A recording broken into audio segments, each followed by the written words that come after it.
Guys, I'm Alicia from Purple Lily Art. I am a colored pencil and mixed media artist, and today we are looking at episode 2 of how to improve as an artist, and our topic is, what do you want to share with the world? I have come up with a list of questions that I have answered myself that I want you to think about. So let's talk about those for a second. What do you like? This can be anything that you like. Colors, music, where you like to go on vacation, just what do you like?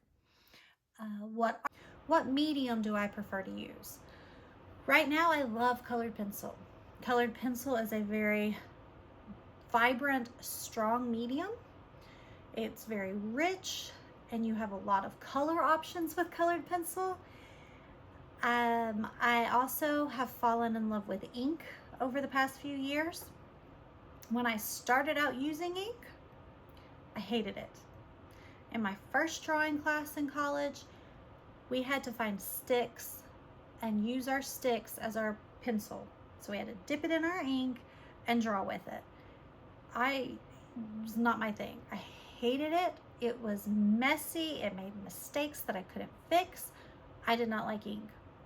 The more I've used it, the more I've seen the possibilities, the more that I have the more understanding that I have that it's okay to be imperfect, mistakes are okay and they happen, the more I like ink. So here is an example of my ink in the beginning and my ink now. So what do I enjoy drawing? I love flowers. I like drawing insects, especially butterflies and things with wings, honeybees, moths, dragonflies. I don't want them flying in my face, but I do like to draw them. I also love birds and the North Carolina mountains, and I love hands, which I'm doing a hand series, and we'll talk more about that at a later time. What colors do I like? I love cool colors. So my favorite color is blue, followed by purple. Those are the colors that I use in most of my art. A lot of purpley reds because of the flowers that I draw. If I'm going to use complementary colors, it's going to be blue and orange because I love blue and orange is a complement. Let's see what else. What feeling or idea do I want to reflect in my work? For me, I want my artwork to project joy and happiness. I love my laugh. I have a very happy family, and I know that it's hard. It's hard sometimes. It's not perfect, but there are joyful moments, even in the imperfect. And I want people to find those moments, and I want to share that with them. I want something hanging on their wall that they can say, that is pretty. I love it. It makes me happy.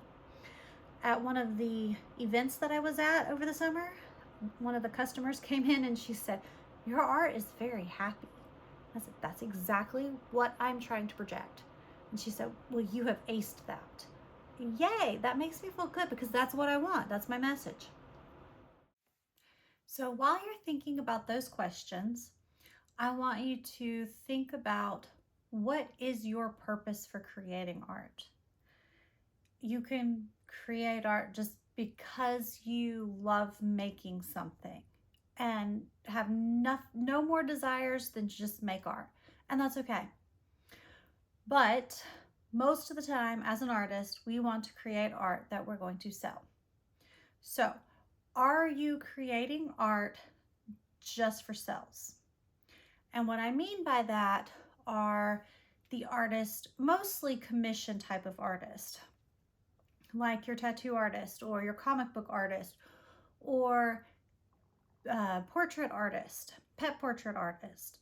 And it's not saying anything bad against artists that's their livelihood. It's just saying that they have found something that they love doing. They have built up their skills in this one area, and they have people tell them what they want. And there's nothing wrong with that. It's a great way to be creative, do something you love, and make money. One of my favorite pet portrait artists is a colored pencil artist. Her name is Sima Martin. So she was just drawing a dog one day, and somebody was like, "You're really good at that." And she's like, "Yeah, I am," and decided that she wanted to draw other people's pets. And she's made a very lucrative business out of that. So if that's what you're going to go for, if that's your goal, great. Let's go for it. Do it. Okay. There are also other purposes to making art. And sometimes they do still revolve around money, and sometimes they don't. But your purpose could be to share your political or religious or cultural views with the world. A very popular or rising in popularity modern political artist is Banksy. There are some very well-known religious artists. Just think the 4 Ninja Turtles. You know, you've got Leonardo da Vinci, Donatello, Raphael, and Michelangelo. They were very religious painters, and that's basically what their art really consisted around. A few examples of modern religious artists or spiritual artists are Kupka and Mondrian. They're spiritual artists. You also have a Christian worship painter. Her name is Vanessa Horabuena. So just find that purpose if it wants to be religious, if that's what your goal, okay? Or are you creating art because you just want to put something beautiful into the world? This is where I am, okay? I'm creating something that I think is beautiful to put into the world with the hopes of making money as well. So I love drawing butterflies and landscapes. They remind me of spending time in the summer outside with my family, and I just like that peacefulness and the beauty that comes along with it. So this month for your action, answer the questions. They're in the description below, and just try to figure out what your purpose is. And I will check in a little bit to see how your progress is coming. Let's grow together.